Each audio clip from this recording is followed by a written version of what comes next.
উলুবেড়িয়ার খবর। উলুবেড়িয়ায় প্রচার থেকে ফেরার পথে উল্টে গেল টোটো, আর তাতে আহত হলেন বিজেপি প্রার্থী।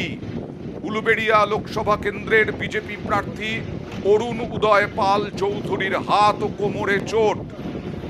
শ্যামপুরে চন্দনপুর এলাকায় তিনি টোটো করে প্রচার সারছিলেন, সেই সময় টোটো উল্টে গিয়ে, কথা বলবো প্রতিনিধি সন্তুর সঙ্গে, ঠিক কি ঘটনা ঘটেছে, কিভাবে ঘটলো দুর্ঘটনা?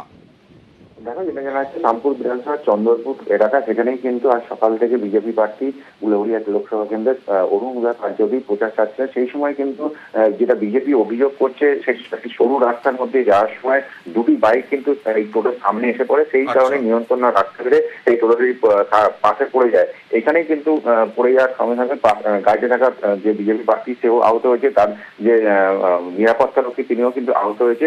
ঘটনায় কিন্তু রীতিমতো চাঞ্চল্য চলেছে এবং তিনি অভিযোগ করছেন তৃণমূলের দিকেই, কিন্তু সমস্ত অভিযোগ কিন্তু অস্বীকার করছে তৃণমূল নেতা। তাদের দাবি যেটা পুরোপুরি মিথ্যে অভিযোগ।